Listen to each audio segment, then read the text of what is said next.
بسم الله الرحمن الرحيم. السلام عليكم ورحمة الله تعالى وبركاته. Waalaikumsalam warahmatullahi wabarakatuh. Waalaikumsalam warahmatullahi wabarakatuh. الحمد لله الحمد لله خالق الإنس والجن لأهم مهمة، وموجد البشرية لأمر وحقيقة عظيمة، وباعث سيدنا محمد لتحقيق ذلك المهمة القويمة. اللهم فصل وسلم وبارك وكرم على سيدنا محمد من بعثته بالرحمة، وعلى آله وصحبه هم من أوصاف الذميمة خلقهم سليمة، وعلى من تبعهم بإحسان من يومنا هذا إلى يوم يدخل المسلمين إلى دار الرحمة والكفار إلى دار النقمة. أما بعد، segala puja-puji syukur kehadirat Allah Subhanahu wa Ta'ala yang menciptakan manusia dan jin untuk satu tujuan yang sangat agung. Dan segala puja-puji syukur kehadirat Allah Subhanahu wa Ta'ala yang mengutus Sayyidina Muhammad sallallahu alaihi wasallam semata-mata untuk menjadi pembimbing alam semesta kepada tujuan yang agung ini. Dan salawat serta salam tercurah kepada junjungan kita Nabi besar Muhammad sallallahu alaihi wasallam, dan tercurah pula ke atas sahabatnya dan para keluarganya dan semua orang-orang yang mengikuti jalan beliau dari hari ini sampai hari kiamat. Amma ba'd, hadirin wal hadirat yang dirahmati oleh Allah Subhanahu wa Ta'ala, jika kita lihat dari materi atau dari unwan hadhil jalsah malam hari ini, dengan materi yang ditulis dengan agar dicintai oleh Rasulullah sallallahu alaihi wasallam. Hadirin, jika kita melihat sebenarnya sebelum kita mencari dan melakukan hal-hal yang dengannya Nabi sallallahu alaihi wasallam akan mencintai kita, ketahuilah bahwa Nabi sallallahu alaihi wasallam sebenar-benarnya telah mencintai kita. Sebelum kita mencari amal-amal yang akan mendekatkan kita, lebih mendekatkan kita kepada Nabi besar Muhammad, amal-amal yang akan memberi kita kecintaan Nabi besar Muhammad kepada kita, ketahuilah bahwa Nabi besar Muhammad sallallahu alaihi wasallam telah mencintai kita lebih dari segala-galanya. Bahkan jika kita sekarang menghayal bahwa kita coba sekarang menghayal satu sosok orang yang dia itu mencintai kita lebih dari segalanya. Coba kita khayalkan orang yang mencintai kita lebih dari siapapun mencintai kita. Jika orang yang kita khayali itu bukan seseorang yang bernama Muhammad bin Abdullah sallallahu alaihi wasallam, maka kita telah salah. Bagaimana kita dapat mengetahui itu? Hadirin, jika kita lihat dari hadis Nabi Muhammad sallallahu alaihi wasallam, yang dimana sekali waktu Nabi besar Muhammad beliau duduk bersama sahabatnya. Ketika beliau duduk bersama sahabatnya, Nabi sallallahu alaihi wasallam pun sedih dan menangis. Lalu sahabat mengatakan kepada Nabi besar Muhammad, "Ya Rasulullah, ma alladhi ahzanak?" Apa yang buat kau yang buat engkau sedih? Lalu Nabi sallallahu alaihi wasallam mengatakan, "Ishtaqtu ila ahbabi." Aku rindu kepada kekasih-kekasihku. Lalu sahabat pun mengatakan, "Ya Rasulullah, nahna ahbabuk." Kami adalah kekasihmu. Nabi sallallahu alaihi wasallam mengatakan, "Bukan. Kalian adalah saudara-saudaraku. Tetapi orang yang kekasih-kekasihku adalah lakin ahbabi aqwamun ya'tuna min ba'di yu'minuna bi kama tu'minuna bi wa yuhibbunani kama tuhibbunani." Tapi mereka adalah suatu kaum yang akan datang setelahku. Setelah aku meninggal, mereka akan datang. Mereka beriman kepadaku seperti kalian beriman kepadaku. Dan mereka mencintaiku seperti kalian mencintaiku. Di sini berarti Nabi Shallallahu Alaihi Wasallam telah mencintai kita. Dan di sini Nabi Shallallahu Alaihi Wasallam bahkan telah merindui kita. Kalau kita lihat orang yang rindu sama seseorang itu kebiasaannya yang sudah pernah ketemu. Saya ketemu sama satu orang yang saya cintai, lalu dia pergi, saya akan merinduinya. Tapi Nabi Shallallahu Alaihi Wasallam merindui kita, yang dimana Nabi Shallallahu Alaihi Wasallam di alam al-zahir, di alam zahir belum pernah bertemu dengan kita. Tapi di sini Nabi Shallallahu Alaihi Wasallam telah mencintai kita dan telah merindui kita. Lalu bagaimana? Apa kira-kira yang lebih pas untuk kita jadikan tema malam hari ini adalah bagaimana kita dapat mendapati kecintaan Nabi Muhammad Shallallahu Alaihi Wasallam yang spesial, yang bukan hanya ada kecintaan yang dibagikan oleh orang-orang semua umat Nabi Shallallahu Alaihi Wasallam. Nabi SAW mencintai mereka, tetapi ada kecintaan yang spesial yang tidak diberikan oleh Nabi Shallallahu Alaihi Wasallam kecuali kepada orang-orang yang mendirikan hal-hal yang beliau anjurkan.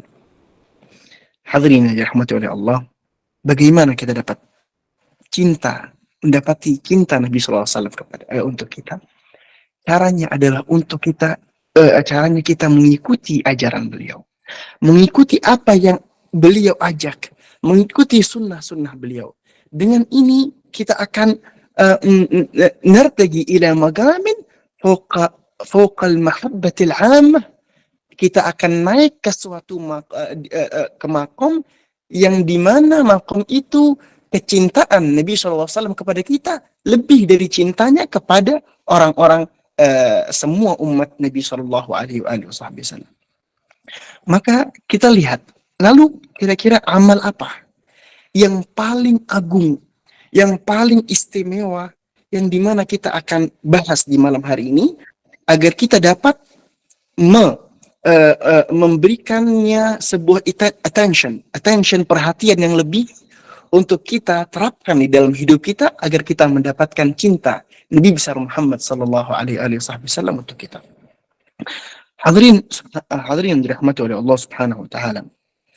Allah Subhanahu Wa Taala, jika kita ingin melihat apa amal yang teragung yang kita akan keluar dari pengajian atau jalsah malam hari ini dengan amal itu adalah Allah Subhanahu Wa Taala telah menciptakan seluruh manusia untuk satu perkara dan tujuan.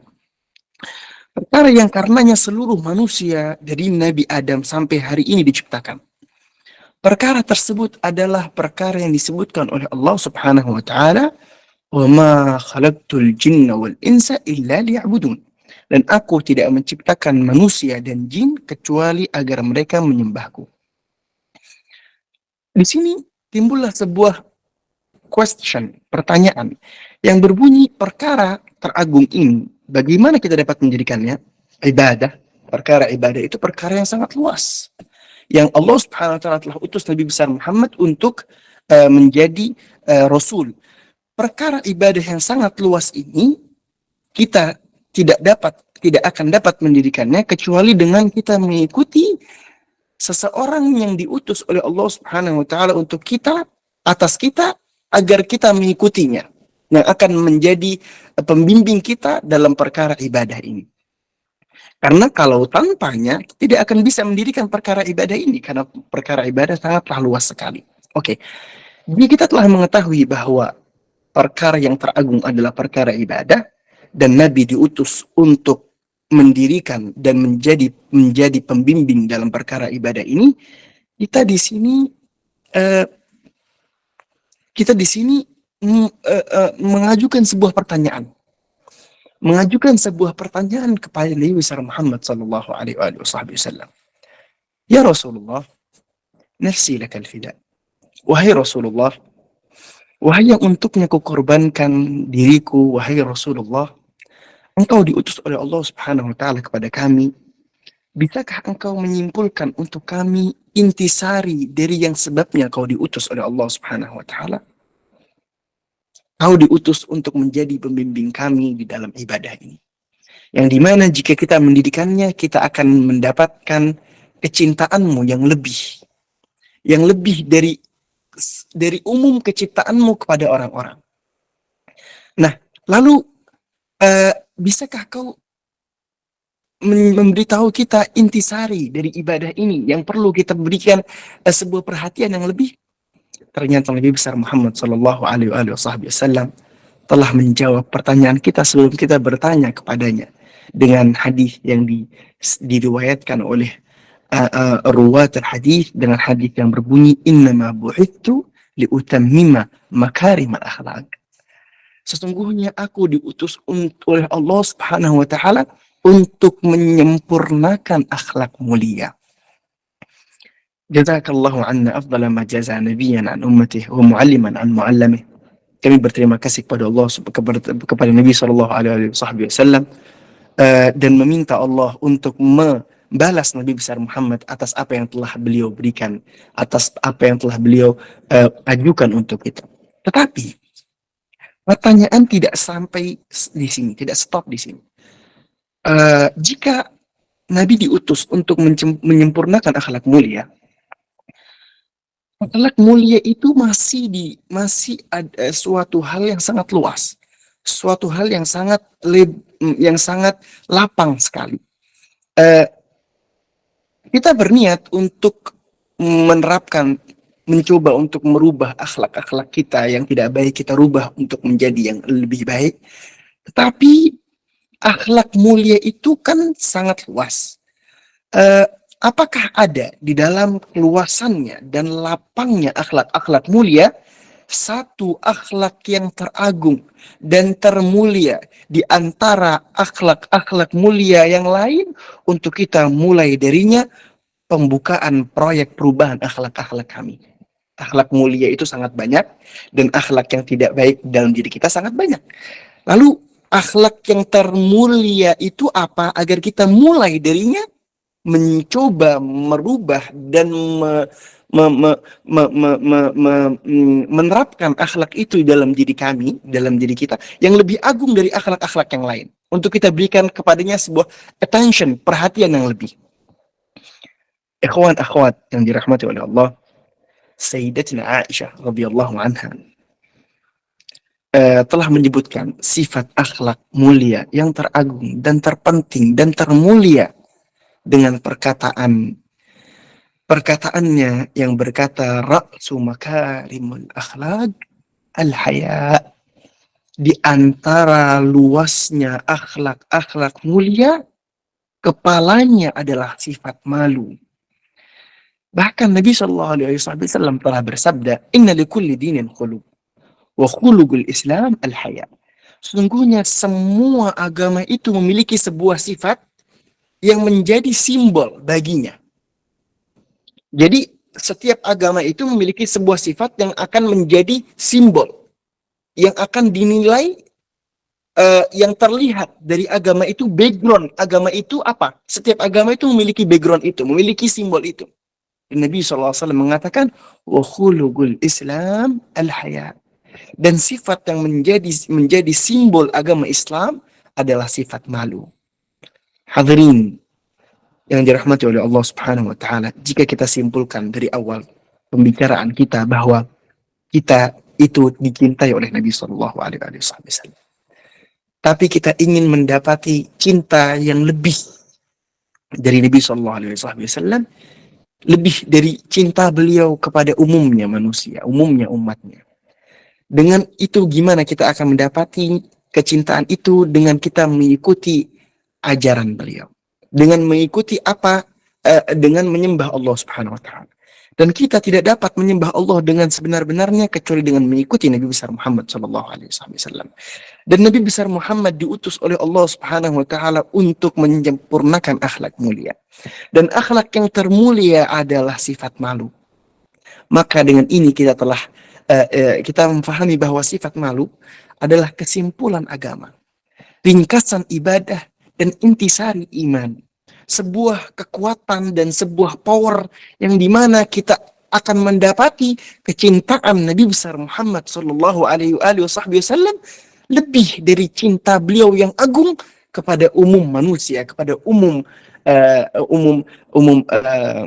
umat beliau sallallahu alaihi wasallam. Bahkan Sayyidina Abdullah bin Umar al-Khattab, putra Sayyidina Umar, Amirul Mukminin Sayyidina Umar bin Khattab berkata, "Al-haya'u wal iman magrunan jami'an. Al-haya'u wal imani magrunani. Idza rufi'a ahaduhuma rufi'a al-akhar." Sifat malu dan iman adalah dua perkara yang selalu bersamaan. Jika salah satu dari perkara itu terangkat, maka akan terangkat pula perkara yang lain. Jadi keagungan sifat malu itu adalah seperti keagungannya keimanan. Jika kita memiliki sifat malu, maka di situ ada keimanan. Jika kita memiliki keimanan, maka di situ kita memiliki sifat malu. Tetapi jika salah satu dari dua perkara itu terangkat, maka akan terangkat pula perkara yang satu lagi. Masmahuli أن أغوص في بحر بل محيط صفة حياء النبي صلى الله عليه وسلم. Lalu izinkan saya di kesempatan malam hari ini untuk menyelam di lautan bahkan samudra sifat malu Nabi besar Muhammad sallallahu alaihi wasallam dan sifat malunya sahabat-sahabat Nabi Muhammad sallallahu alaihi wasallam. Tetapi akhwan, ternyata samudra sifat malu sahabat sahabat Nabi memiliki sifat malu yang sangat agung. Kita dapat menyifatinya dengan samudra sifat malu sifat malu sahabat Nabi besar Muhammad SAW. Kita mendapati seakan-akan samudra itu hanyalah satu tetes atau dua tetes air jika kita bandingkan dengan sifat malunya Nabi besar Muhammad Sallallahu Alaihi Wasallam. Seorang yang tidak ada satu makhluk pun yang menyembah Allah sepertinya, serta tidak ada satu makhluk pun yang mengenal Allah sepertinya, dan tidak ada satu makhluk pun yang memiliki sifat malu sepertinya sallallahu alaihi wasallam. Bahkan ini pembahasan yang seru. Bahkan ketika sahabat Nabi SAW ingin menyifatkan dan memperkirakan dan mendekatkan pemahaman kita agar kita sedikit memahami dan dapat menggambarkan keagungan sifat malu Nabi besar Muhammad, mereka mencari suatu misal yang tertinggi, yang memiliki sifat malu tertinggi di masa itu, dan mereka mengatakan bahwa Nabi melebihi itu. Nabi SAW melebihi itu dengan perkataan yang diabadikan oleh Imam Bukhari dan Muslim di sahih mereka dengan perkataan, dengan hadis yang berbunyi, "Kana sallallahu alaihi wa alihi wa sahbihi wasallam ashaddu hayaan min al-'adhra'i fi khidriha." Nabi Muhammad sallallahu alaihi wa alihi wasallam memiliki sifat malu lebih besar dari sifat malunya perawan yang di kamarnya. Coba bayangkan. Sahabat tidak mendapatkan sosok di masa itu yang memiliki sifat malu lebih dari perawan yang tetap di rumahnya, yang belum berkomunikasi langsung dan bertransaksi di dunia luar. Tetapi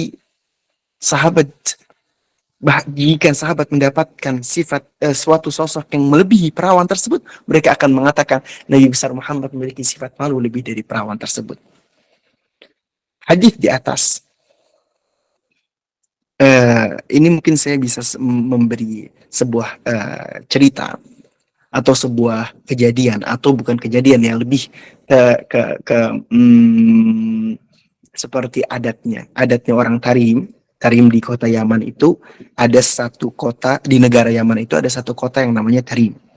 Mungkin banyak yang udah tahu Tarim, karena di Tarim sana itu perawan yang namanya perawan itu, dia itu memiliki sifat malu lebih dari perempuan-perempuan yang sudah nikah.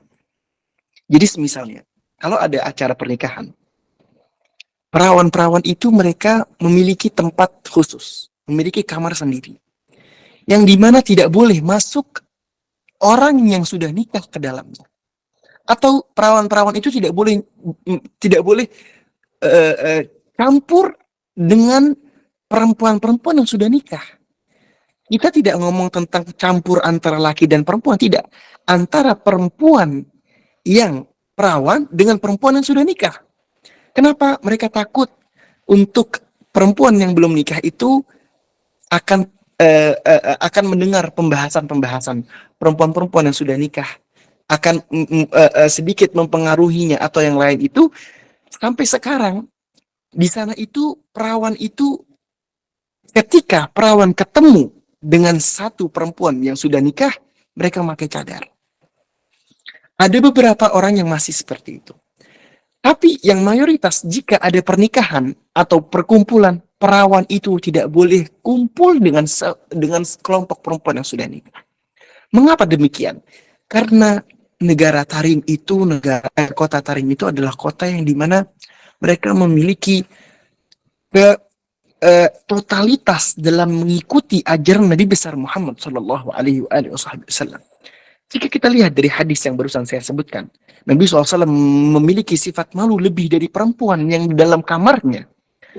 Karena ahlu Tarim, penduduk Tarim mengikuti ajaran Nabi SAW, yang dimana perawan memiliki sifat agung di kota itu, bahkan mereka malu dengan sesama perempuan yang sudah menikah. Maka bayangkan jika mereka mengambil sifat itu dari ajaran Nabi besar Muhammad, keagungan sifat malu mereka itu diambil dari sifat malunya sahabat Nabi SAW, maka bayangkan bagaimana keagungan sifat malunya perawan-perawan di zaman Nabi SAW. Jika ahlu Tarim mengambil sifat mereka dari sahabiat dan Nabi, maka bagaimana keagungan sifat mereka? Dan mereka mengatakan bahwa Nabi SAW memiliki sifat malu lebih dari perawan tersebut. Hadirin yang dirahmati oleh Allah Subhanahu wa taala. Hadis di atas yang barusan saya sebut memperumpamakan seorang wanita perawan dalam keagungan sifat malunya yang Nabi melebihinya, memberi sebuah isyarat bahwa sifat malu adalah sifatnya para wanita yang asalnya serta dasarnya untuk wanita lebih kuat dan kokoh, dan lebih dianjurkan dan lebih dicela jika ia melakukan perkara yang keluar dari kategori sifat malu. Walaupun kaum laki-laki pun juga dianjurkan dan dicela pula jika ia keluar dari kategori sifat malu. Sifat malu itu bukan hanya khusus untuk perempuan, tapi sifat malu itu sifat yang Allah telah menjadikan kebersamaan iman, dan keimanan itu wajib ada dalam hati semua muslimin atau muslimat.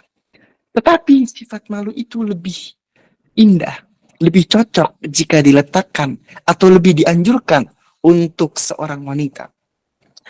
Tapi lelaki pun tidak kalah kewajibannya untuk dia menerapkan sifat ini dalam dirinya. Bahkan Sayyidina Sulaiman alaihissalam, Nabi Allah Sulaiman alaihissalam, beliau mengatakan la'an amut wa ahya thumma amut wa ahya ahabbu ilayya min anzura ila awrati ahad aw yanzura ahadun awrati. Ia mengatakan, aku lebih memilih untuk aku mati kemudian hidup kembali, lalu mati kemudian hidup kembali, lalu aku mati kemudian hidup kembali, daripada aku melihat aurat orang atau orang melihat auratku. Ini adalah sifat malu seorang laki-laki, seorang nabi Allah Sulaiman, yang memberitahu kita akan keagungan sifat malu ini dalam Sayyidina Sulaiman, yang dimana memberitahu kita contoh bahwa seorang laki-laki itu harus memiliki sifat itu juga, yang dimana beliau malu melihat auratnya orang lain, dan orang lain melihat auratnya. Ini lebih di dalam diri, lebih agung daripada dia dibunuh dan beliau hidup kembali, lalu beliau dibunuh, kemudian beliau hidup kembali, lalu beliau dibunuh, kemudian hidup kembali. Ini lebih rendah baginya daripada dia melihat aurat orang lain atau orang lain melihat auratnya.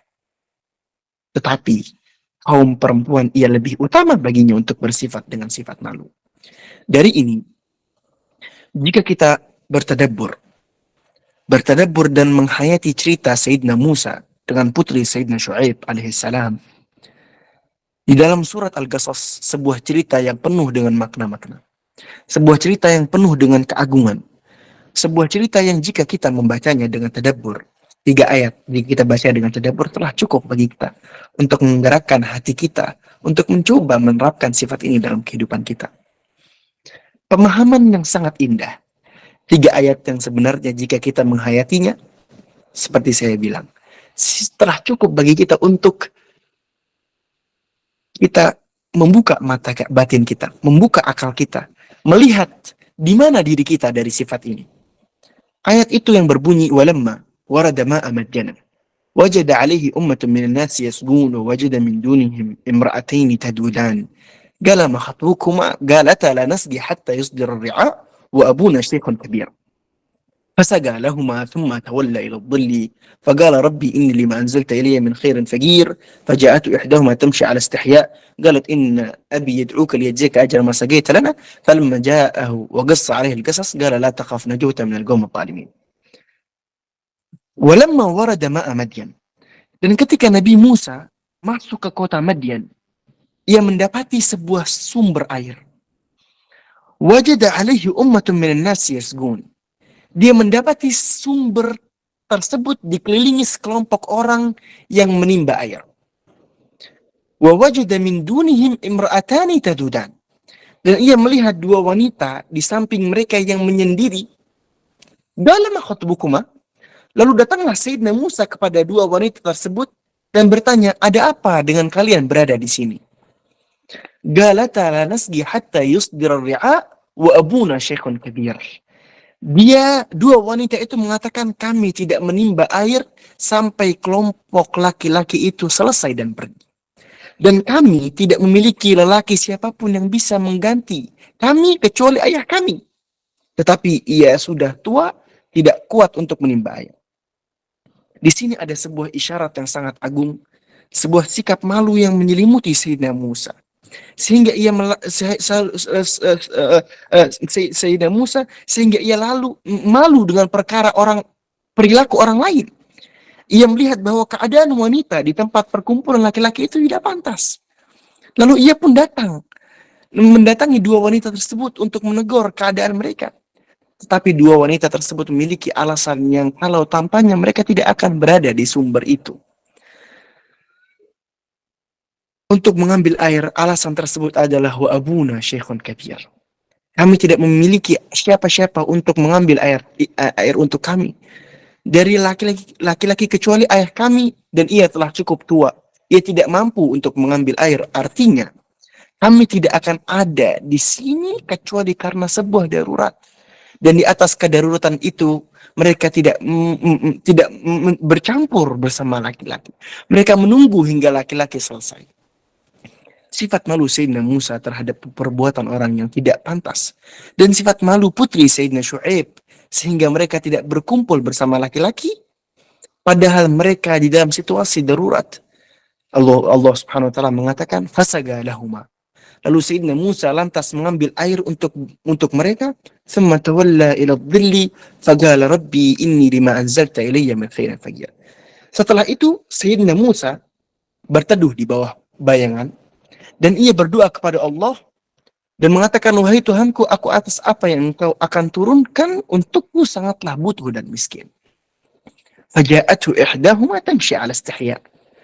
Lalu datanglah salah satu putri Sayyidina Syu'aib kepada Sayyidina Musa dengan berjalan yang diiringi dengan sifat malu. Tamshi ala istihya, berjalan dengan keadaan malu. Qalat inna abi yad'uka liyajziyaka ajra ma saqaita lana. Ia mengatakan bahwa ayahku memanggilmu, ia ingin membalas budimu. Falamma ja'ahu, dan ketika Sayyidina Musa datang. Hadirin, akhwan wal akhwat, coba kita renungi cerita ini. Dan ketika Sayyidina Musa datang menuju pendiaman Sayyidina Syu'aib, apa yang dikatakan oleh ahli tafsir di ayat ini? Dalam ayat falamma ja'ahu, apa yang dikatakan oleh ahli tafsir? Allah Subhanahu wa taala menceritakan bahwa seorang gadis datang kepada Sayyidina Musa dengan jalan yang diiringi sifat malu.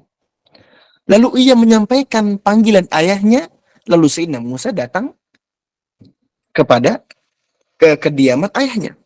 Di sini ada sebuah kejadian yang tidak disebutkan oleh Allah di ayat ini, yang disebutkan oleh Nabi Muhammad yang diceritakan di tafsir Al-Baghawi, yaitu adalah ketika Nabi Musa menuju ke tempat tinggal Nabi Syuaib, ia tidak mengetahui jalan.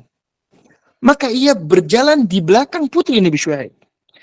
Di sini bergeraklah sifat malu Nabi Musa, yaitu adalah sifat sehingga ia mengatakan kepada putri Sayyidina Syuaib, wahai wanita, aku akan berjalan di depanmu, dan kau beritahu aku jalan dari belakangku, agar aku tidak melihat postur tubuhmu ketika angin menghampus bajumu. Akhwan yang dihormati, yang dirahmati oleh Allah, sebuah isyarat apa yang terkandung di kejadian ini? Isyarat yang pertama adalah keagungan sifat malu Nabi Musa. Tapi isyarat yang karenanya saya ceritakan cerita ini dari awal adalah, jika kita gabungkan cerita yang dicatat di Al-Quran dan diceritakan oleh Nabi Muhammad, bahwa putri Nabi Syuaib ketika mendatangi Nabi Musa, ia berjalan dengan malu. Dan Nabi Musa ketika ia berjalan menuju pendiaman Nabi Syuaib, ia berjalan dengan malu. Sehingga ia menyuruh wanita itu untuk berjalan di belakangnya, agar ia tidak melihat bentuk tubuhnya. Berarti kedua-duanya berjalan dengan keadaan malu. Tetapi Allah Subhanahu wa Ta'ala hanya menceritakan sikap malu anak wanita putri Sayyidina Syuaib dengan perkataannya tamshi ala istihya, berjalan dengan keadaan malu. Tapi Allah tidak menyebutkan sifat itu dalam perjalanan Nabi Musa, padahal ia juga berjalan dengan malu, untuk memberi kita sebuah perhatian lebih untuk kaum wanita, bahwa sifat malu itu lebih indah untuk kaum wanita, lebih penting untuk kaum wanita, lebih dianjurkan untuk kaum wanita. Walaupun seorang laki-laki pun juga diwajibkan untuk menerapkan sifat ini dalam kehidupannya. Maka itu Sayyidina Musa menyuruh wanita tersebut untuk berjalan di belakangnya agar dia tidak melihat postur tubuhnya. Ini adalah sebuah dalil bahwa sifat malu itu dimulai dari laki-laki.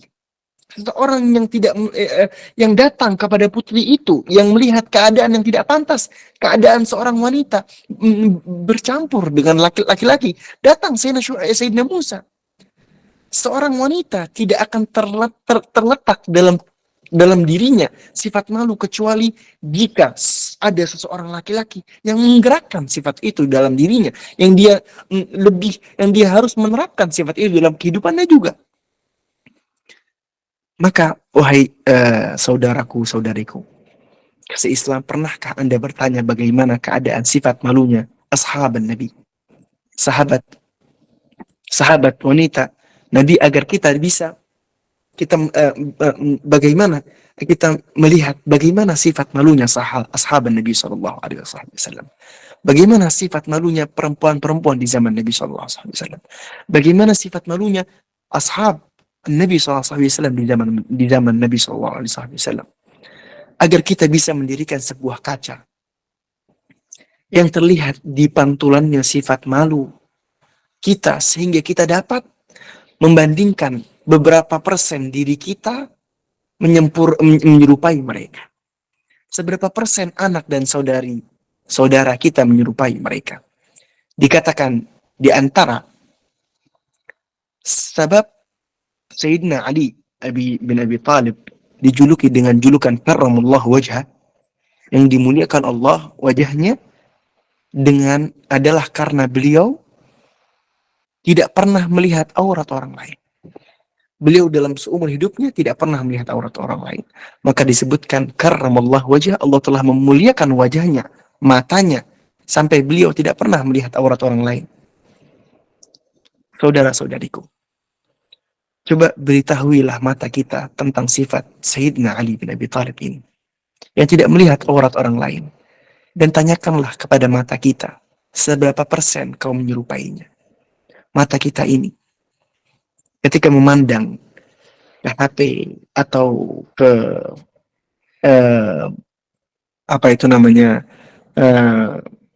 apa aja, bagaimana mata kita ini Berapa persen dia menyerupai Sayyidina Ali bin Abi Thalib? Tanyakanlah baju kita, tanyakanlah pakaian kita. Seberapa persen dia telah mengikuti Nabi Shallallahu Alaihi Wasallam? Seberapa persen dia telah mengikuti ashab Nabi Shallallahu Alaihi Wasallam? Tanyakanlah ke acara-acara perkawinan kita, acara-acara pernikahan kita. Bagaimana kita ingin Nabi SAW mencintai kita, tapi mata kita ini, pemikiran kita ini, baju kita, acara-acara kita, jauh dengan ajarannya. Jauh dari apa yang telah beliau ajarkan. Perkara yang teragung, yang telah diturunkan oleh Allah Subhanahu Wa Taala, yaitu ibadah. Yang dimana yang teragung adalah akhlak mulia, dan akhlak yang termulia adalah sifat malu. Hadirin, Sayyidina Aisyah radhiyallahu anha mengatakan di sebuah hadis yang diriwayatkan oleh Imam Ahmad, dulu beliau mengatakan, dulu aku masuk ke rumahku setelah dikubur Rasulullah SAW. Rasulullah SAW itu dikubur di pendiamannya Sayyidina Aisyah, di rumahnya Sayyidina Aisyah. Lalu Sayyidina Aisyah mengatakan, dulu aku masuk ke rumahku, ke kamarku, karena itu kamarku. Dan ketika ayahku meninggal pun, aku pun juga masuk ke kamarku. Dan terkadang aku melepas bajuku, melepas sebagian bajuku di kamarku itu. Dan aku mengatakan, yang dikubur di kamarku hanyalah suamiku, yaitu Rasulullah SAW, dan ayahku sendiri, Sayyidina Abu Bakar Siddiq.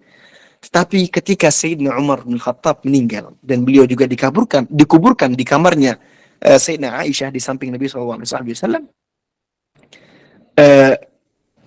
aku tidak pernah memasuki kecuali aku memperkuat ikatan bajuku. Tidak pernah masuk kecuali aku dengan pakaian yang rapi, pakaian yang saya kuatkan ikatannya. Karena aku malu dengan Sayyidina Umar. Aku malu dengan Sayyidina Umar. Jika saya bertanya kepada antum semua, Sayyidina Aisyah radhiyallahu anha dicerita di atas, malu dengan siapa? Malu dengan orang yang masih hidupkah? Dengan orang yang dapat melihatnya? Atau malu dengan orang yang dapat mendengarnya? Ia malu dengan orang yang telah meninggal dunia, yang telah dikuburkan.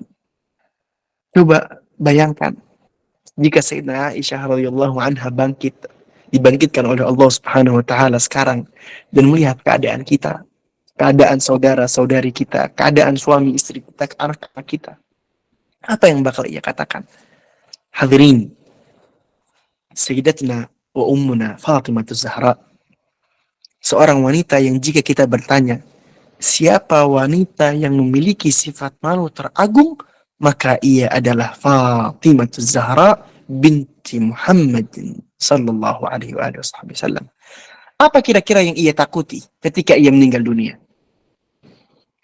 Ia takut jika ia meninggal dan ia diletakkan di kerandanya, akan terlihat bentuk tubuhnya oleh lelaki. Karena dahulu di zaman Nabi Shallallahu Alaihi Wasallam, dahulu keranda tidak ada petinya dari atas. Jadi keranda itu mayat ditaruh, nggak ada petinya dari atas. Jadi akan terlihat bentuk tubuh orang yang diletakkan di atasnya, karena nggak ada petinya. Ia takut dengan hal itu akan terlihat tubuhnya. Lalu Sayyidina Fatimah Az-Zahra mengeluh hal ini kepada Sayyidina Asma binti Uwais, Asma binti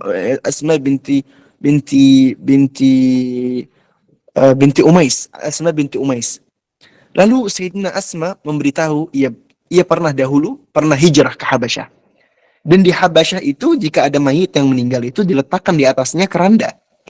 Ya, diletakkan peti di atasnya. Jadi jika diletakkan mayit di atas keranda, ketutup dengan peti, maka tidak terlihat. Maka Sayyidina Fatimah Az-Zahra senang dan gembira dengan perihal ini, dengan kabar ini. Lalu beliau menulis wasiat, jika saya meninggal, maka letakkanlah saya di atas keranda yang di atasnya ada peti, agar tubuh saya tidak dilihat. Seorang wanita yang memikirkan sifat malu, memikirkan bahwa badannya akan terlihat walaupun setelah ia meninggal dunia. Seorang perempuan yang memikirkan dirinya, yang memikirkan keadaan sifat malunya walaupun setelah meninggal. setelah ia meninggal dunia. Hadirin wal hadirat yang dirahmati oleh Allah Subhanahu wa taala.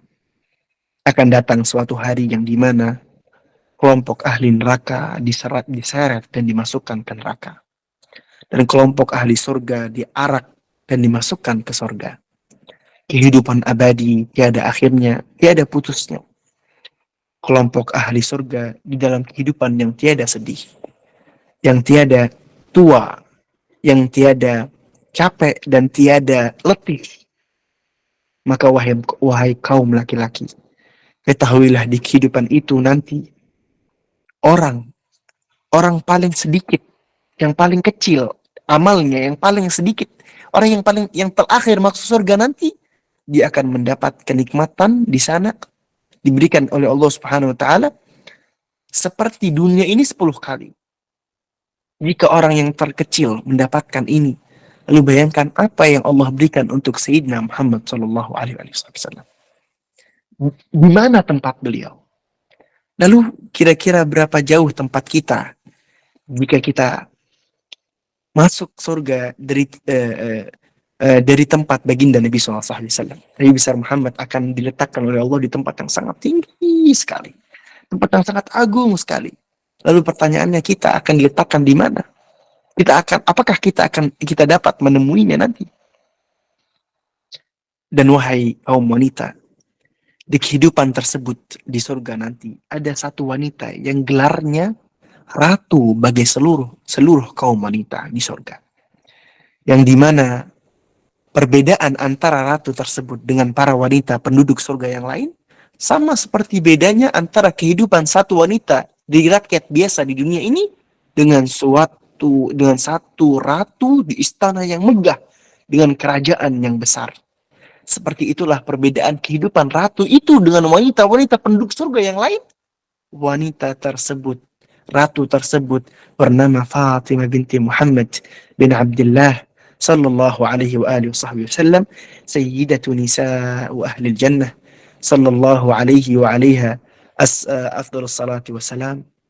Tetapi kabar gembiranya adalah kita semua yang hadir di majelis malam hari ini, yang mendengar live malam hari ini, para kaum pria, lelaki dan kaum wanita, kita dapat menjadi pendamping seseorang yang bernama Muhammad sallallahu alaihi wasallam. Seseorang yang tempatnya di surga yang tertinggi, aku dan kamu dapat duduk bersampingan dengannya di hari itu. Dan kita dapat menjadi pendamping ratu tersebut yang bernama Fatimah binti Muhammad. Kita bisa mendapatkan tempat di surga nanti yang satu atap dengan mereka. Dekat dengan mereka, mendampingi mereka, menemani mereka, dekat dengan mereka dan selalu duduk bersama mereka. Nabi bersabda sallallahu alaihi wasallam, "Inna agrabikum minni majlisan yaumil qiyamah ahsinukum akhlaqa." Sungguhnya orang yang paling dekat denganku nanti di hari kiamat adalah orang yang paling baik akhlaknya. Dan kita telah mengetahui bahwa akhlak yang termulia adalah sifat malu. Dan Sayyidatuna Fatimah Az-Zahra, beliau adalah satu putri Nabi SAW yang tidak akan berpisah dengan Nabi SAW di surga kelak. Maka jika kita dekat dengan Nabi, kita akan dekat dengan Sayyidah Fatimah Az-Zahra. Maka hadirin yang dirahmati oleh Allah Subhanahu wa taala, jika kita ingin diberi kecintaan oleh Allah, kecintaan Nabi besar Muhammad yang lebih, maka ikutilah ajaran Nabi besar Muhammad sallallahu alaihi wasallam. Lalu kita harus mencari jalan pintas yang akan menyampaikan kita kepada kecintaan Nabi besar Muhammad cepat. Itu apa? Dengan mengikuti ajaran yang teragung beliau, yaitu apa? Akhlak mulia. Dan akhlak yang termulia adalah sifat malu.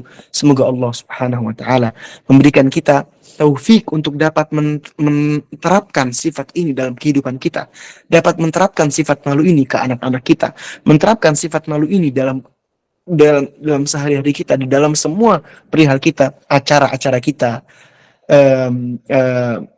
pernikahan kita, semua apa yang terkait dengan kita, diberikan oleh Allah Subhanahu wa taala taufik untuk kita dapat mendirikan sifat ini, dan diberikan oleh Allah Subhanahu wa taala kita taufik untuk dapat memperbaiki segala sifat-sifat buruk kita agar menjadi semua akhlak-akhlak kita akhlak yang dicintai oleh Allah Subhanahu wa taala.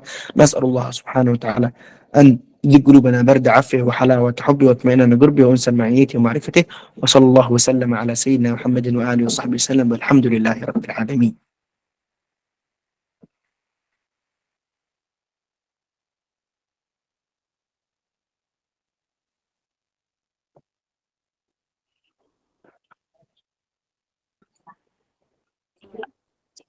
Masya Allah, barakallahu fikum wa jazakallah khair atas ilmu yang disampaikan. Insya Allah bermanfaat dan menambah wawasan untuk kita semua. Amin. Baik, untuk sesi penyampaian materi sudah selesai. Kita lanjut ke sesi tanya jawab. Saya persilakan terlebih dahulu kepada teman-teman yang ingin bertanya secara on mic. Silakan diacungkan tangannya. Baik, kepada Ukti Evi, silakan bertanya.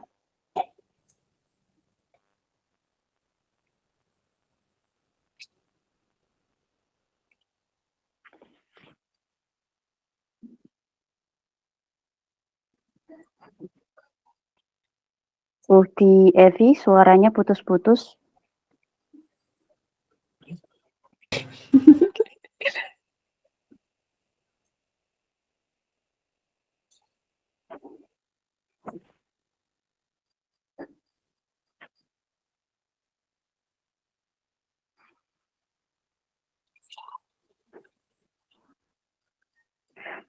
Oh ya, baik.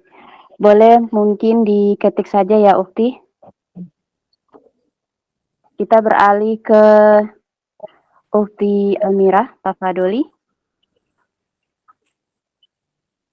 Terima kasih sebelumnya Habib atas ilmunya.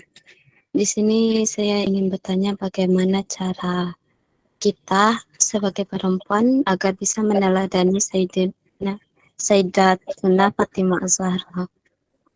Karena terkadang merasa agak mustahil gitu, Habib.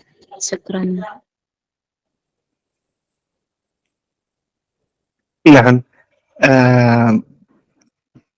Nabi Shallallahu Alaihi Wasallam telah bersabda yang hadis yang maknanya jika seseorang membuka untuk dirinya satu niat kebaikan, maka Allah akan membukakan untuknya 1000 pintu taufik.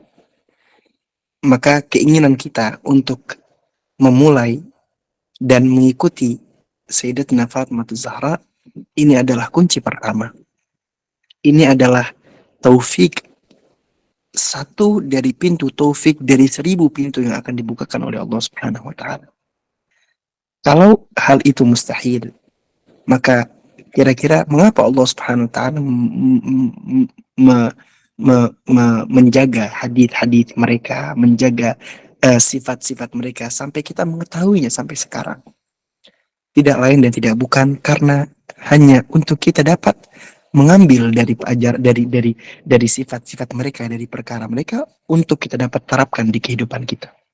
Tidak ada yang mustahil bagi Allah Subhanahu wa Ta'ala, tapi terkadang hal itu hal yang bagus untuk kita tidak merasa kita bisa, bahkan kita memulai mencoba dengan perasaan kita itu adalah hamba yang sangat banyak kesalahan, yang banyak keliputan, dan percobaan itu dan jalannya kita dan tidak putus asa dalam hal ini, maka Allah Subhanahu wa Ta'ala ketika melihat kejujuran kita nanti, kita akan dibantu oleh Allah Subhanahu wa Ta'ala. Kita kalau kita lihat seseorang itu tidak akan bisa merubah dirinya sendiri.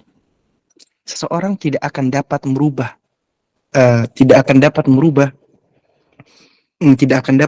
satu sifatnya dengan kemampuannya sendiri.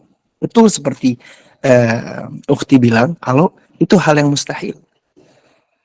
Hal yang mustahil sekali untuk diri kita yang sangat banyak kesalahan, yang sangat banyak dosa, untuk dapat merubah sebuah sifat yang jelek untuk menjadi sifat yang baik, yang dimana sifat itu akan menjadikan kita berdampingan dengan Nabi SAW di hari kiamat. Hal yang sangat mustahil. Tetapi yang kita miliki adalah doa, dan kita berusaha.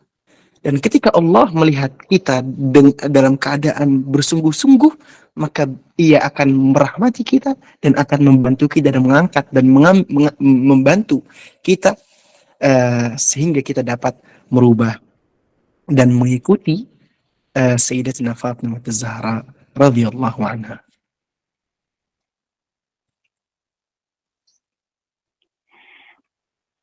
Masya Allah, barakallahu fikum, semoga terjawab. Baik, kita beralih ke Ikhwan, kepada Aki Andi, dipersilakan.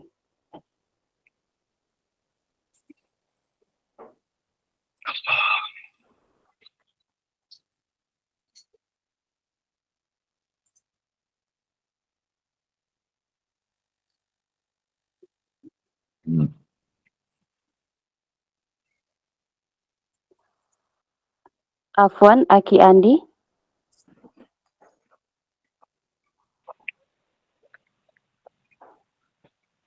Afwan Kak, kalau anda ada Ya. yang anak kah? Ya, silakan. Assalamualaikum warahmatullahi wabarakatuh. Waalaikumsalam warahmatullahi wabarakatuh. Nah, apakah ada amalan-amalan bagi kami kaum ikhwan untuk lebih meningkatkan rasa malunya, karena sesungguhnya rasa malu seorang ikhwan itu di zaman sekarang khususnya itu berbeda dengan rasa malunya seorang wanita. Walaupun di zaman dulunya itu rasa malu tertinggi adalah rasa malunya Rasulullah SAW. Apakah ada amalan-amalan yang bisa meningkatkan rasa malunya seorang kami, khususnya kami kaum ikhwan di zaman sekarang begitu, zamannya akhir zaman. Terima kasih. Syukron. Nah, caranya untuk kita dapat menerapkan sifat malu itu, memang untuk kaum lelaki itu bukan dia itu tidak sama seperti zaman dahulu, tapi memang sifat malu itu lebih kayak lebih memang seorang wanita itu lebih memiliki gitu dari asalnya. Kalau kaum lelaki itu beliau itu lebih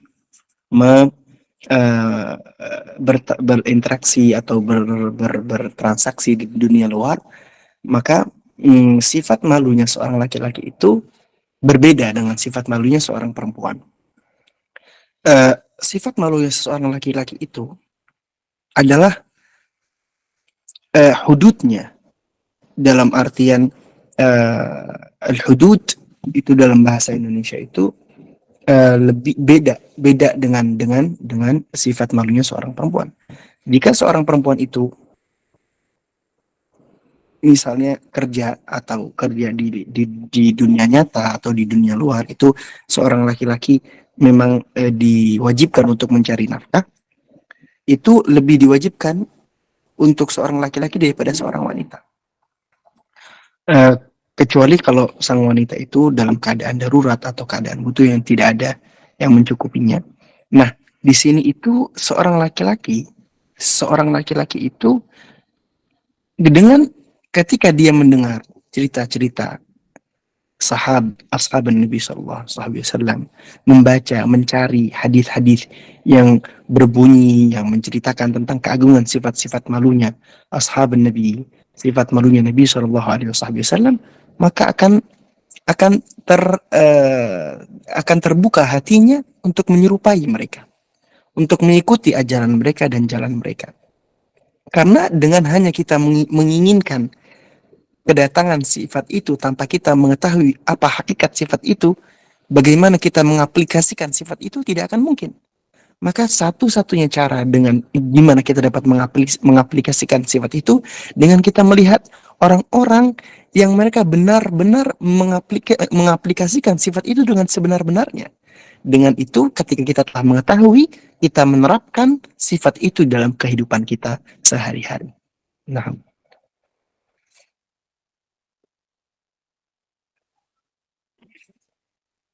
Iya, Masya Allah, barakallahu fikum wa jazakallah khair atas jawabannya, semoga terjawab. Baik, untuk yang on mic, saya cukupkan, saya beralih ke bagian chat di kolom komentar dari Ukti Uwaipah. Assalamualaikum warahmatullahi wabarakatuh. Izin bertanya Habib, bagaimana cara membuktikan cinta kita kepada Rasulullah Shallallahu Alaihi Wasallam saat ini? Sebaliknya, bagaimana membuktikan seorang tidak layak menyatakan dirinya mencintai Rasulullah Shallallahu Alaihi Wasallam? Silakan Habib langsung dijawab. Tafadhol. Nah, pertanyaan yang pertama, bagaimana? Apa tadi? Bagaimana? Iya, bagaimana cara membuktikan cinta kita kepada Rasulullah Shallallahu Alaihi Wasallam? Allahumma shalli alaihi wa ala alihi. Membuktikan sifat cinta kita kepada Nabi Shallallahu Alaihi Wasallam itu dengan ayat yang telah diturunkan oleh Allah dengan yang berbunyi, "Qul in kuntum tuhibbunallaha fattabi'uni yuhibbukumullah." Katakanlah, jika kalian mencintai Allah, maka ikutilah aku, maka Allah akan mencintaimu. Allah Subhanahu wa Ta'ala tidak pernah mengikat cintanya atau dirinya atau keagungannya dengan satu hal kecuali dengan Nabi besar Muhammad SAW. Katakanlah, jika kalian mencintai Allah,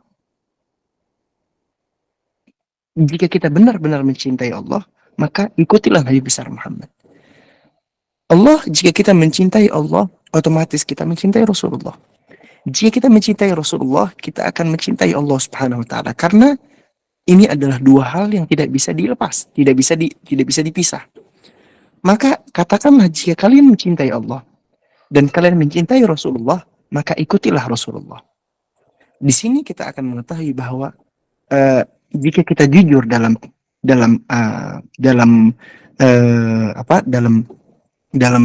cinta kita kepada Allah dan Rasulullah, kita akan mengikuti ajaran Nabi besar Muhammad Sallallahu Alaihi Wasallam. Dan pertanyaan yang kedua, yaitu bagaimana kita mengatakan kita cinta kepada Nabi SAW padahal kita tidak pantas. Apakah benar begitu pertanyaannya? Benar Habib. Nabi Shallallahu Alaihi Wasallam itu seseorang yang mencintai kita lebih dari segalanya. Dan tidak pantas bagi kita membalas seseorang yang telah memberikan kita kecintaan yang sangat tulus, kecintaan yang sangat agung, untuk kita balas untuk dia kelemahan cinta untuknya. Saya rasa insya Allah tidak ada satu muslim yang tidak mencintai Nabi besar Muhammad. Hanya saja berbeda keagungan cinta mereka antara satu dan lain. Tetapi kita malu mengatakan kita cinta kepada Nabi SAW, itu saya rasa hal yang tidak baik. Mengapa kita malu mengatakan saya cinta kepada Nabi besar Muhammad SAW? Orang Nabi SAW mencintai kita dengan apa? Dengan keadaan kita. Nabi SAW mencintai kita padahal kita yang banyak dosa, yang kita banyak maksiat. Bahkan Nabi SAW syafaatnya di hari kiamat itu, Nabi SAW, syafaati di ahli al-kabair min ummati. Syafaatku nanti di hari kiamat itu untuk orang-orang yang melakukan dosa-dosa yang besar. Kabair itu dosa yang besar. Syafaati di ahli al-kabair min ummati. Syafaatku itu untuk orang-orang nanti di hari kiamat yang mereka di dunianya melakukan dosa-dosa yang besar sekali. Di sini apa artinya? Artinya bahwa aku nggak melupakan kalian walaupun kalian melakukan dosa-dosa yang besar. Aku tetap mencintai kalian. Maka jangan kita jadikan apa yang kita lakukan dari perkara-perkara yang tidak baik, dari dosa dan lain itu, menjadikan kita penghalang untuk kita mencoba mengatakan cinta kita kepada Nabi SAW. Nabi besar Muhammad mengatakan, "Fa'in lam tabku fatabaku." Nangislah kalian kepada Allah dan bertadarru'lah. Jika kalian tidak bisa menangis, maka pura-puralah menangis. Agar apa? Agar Allah melihat kita seakan-akan seorang hamba yang mencoba mengeluarkan air mata walaupun itu dengan pura-pura, maka Allah akan, di situ Allah seakan-akan akan tidak tega dengan, oh ini hamba nih, dia pengen nangis tapi nggak bisa, tapi dia mencoba untuk pura-pura nangis. Seperti hal itu juga cinta kita kepada Nabi Shallallahu Alaihi Wasallam. Kita mencoba berpura-pura untuk cinta kepadanya dengan mengatakan, saya cinta dengan Nabi Shallallahu Alaihi Wasallam. Mengatakan dengan hatinya, walaupun memang tidak ada, mengatakan saya cinta dengan Nabi Shallallahu Alaihi Wasallam. Mencoba dikit mengikuti sunnah Nabi Shallallahu Alaihi Wasallam, melakukan sunnah-sunnah yang sangat gampang, mengambil air, minum air dengan tangan kanan, berdoa, masuk ke masjid dengan kaki kanan, pakai pakaian dengan baca Bismillah, mencoba dengan apa, saya cinta. Walaupun kita tidak memang kita tidak memiliki cinta yang sungguh-sungguh, tapi dengan kita mencoba dan kita menerapkan dikit-dikit dan meneruskan perkataan itu, melantunkan kata-kata itu dalam hati kita bahwa kita mencintai Nabi, maka Allah akan mengkaruniai kita dengan cinta kepada Nabi Shallallahu Alaihi Wasallam yang sebenar, yang jujur dan benar. Nah,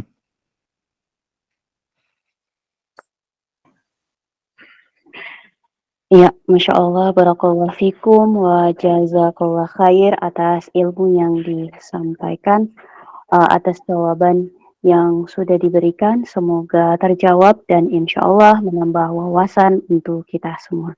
Baik, karena kita dibatasi oleh waktu, jadi untuk sesi tanya jawab kami cukupkan. Selanjutnya kami ke sesi closing statement. Silakan Habib, dipersilakan untuk menyampaikan nasihat ataupun kata-kata motivasi untuk kita semua anak muda di zaman sekarang, sekaligus ditutup dengan doa. Tafadhol mashkur.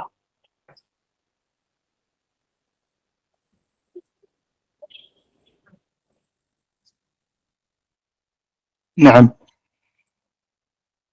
Hubati, kekasih Allah Subhanahu wa taala, kasih Nabi Shallallahu alaihi wasallam. Tahuilah bahwa seorang mencintai kita lebih dari segalanya. Seorang yang memikirkan kita di dalam segala peristiwanya, dalam kehidupannya, dalam kematiannya, setelah meninggal, dalam kuburnya, dalam segala peristiwanya, ia memikirkan kita, memberi untuk kita kecintaannya yang sangat tulus sekali. Maka marilah kita memberikan kepadanya sebuah membuka di hati kita sebuah tempat untuknya, seorang nabi, seorang rasul yang mencintai kita lebih dari orang tua kita, yang lebih mencintai kita lebih dari segala-galanya. Maka saran saya adalah, orang yang mencintai kita ini, yang cinta yang sangat agung sekali ini, janganlah kita terlepas dengan hanya mendengar keagungan sifat-sifat ini saja, keagungan sifat cinta beliau kepada kita saja dengan hadis. Tapi sangatlah rugi sekali jika kita tidak melihat interaksi cinta ini dengan cintaan yang real nanti di hari kiamat. Dengan kita dapat berdampingan dengannya, kita dapat bertemu dengannya, kita dapat menemani beliau di hari kiamat nanti. Cinta yang lebih real, cinta yang lebih asli, bukan hanya mendengar. Maka jangan korbankan kesempatan ini dengan hawa nafsu yang sementara, keinginan yang sementara, yang kesenangannya hanyalah hitungan menit atau hitungan jam atau hitungan kehidupan yang akan habis, yang akan lewat. Bisa jadi lewatnya hari ini, atau jam ini, atau detik ini. Maka berikanlah orang yang telah memberikanmu segalanya dalam hatinya, berikanlah untuknya paling tidak sedikit tempat di dalam dirimu, dalam hatimu. Sesungguhnya orang tidak akan sempurna imannya kecuali dia telah mencintai Nabi Shallallahu Alaihi Wasallam lebih dari ia mencintai dirinya sendiri. Wallahi la yu'min ahadukum hatta akuna ahabba ilaihi min ahlihi wa malihi wa min nafsihi alladhi baina jambayhi. Sungguhnya tidak akan sempurna iman seorang hamba kecuali dia mencintaiku lebih dari ia mencintai keluarganya, anaknya, dan dirinya sendiri. Nas'alullah subhanahu wa ta'ala kama an ja'alana min ummatihi wa kama an ja'alana mimman ahabbahum النبي صلى الله عليه وآله وصحبه وسلم وممن اشتاق إليه الحبيب صلى الله عليه وصحبه وسلم أن يكرمنا بحقيقة من أحبهم الحبيب. كأن الله سبحانه وتعالى من نالوا النصيب الأوفر والجسم الأعظم والعطاء الأكبر من محبته لنا صلى الله عليه وآله وصحبه وسلم، ويقسم من الله سبحانه وتعالى من حنانه ومن محبته ومن شوقه من عطفه، ويعطينا كل ما نريده في أمور دنيانا وأخرانا. اللهم إنا نسألك حبك وحب حبيبك وحب عمل يقربنا إلى حبك، واجعل ذلك الحب أحب إلينا من أنفسنا وأهلنا ومن الماء البارد على الظماء. وصلى الله وسلم على سيدنا محمد وعلى آله وصحبه وسلم، والحمد لله رب العالمين، والعفو منكم، والسلام عليكم ورحمة الله وبركاته.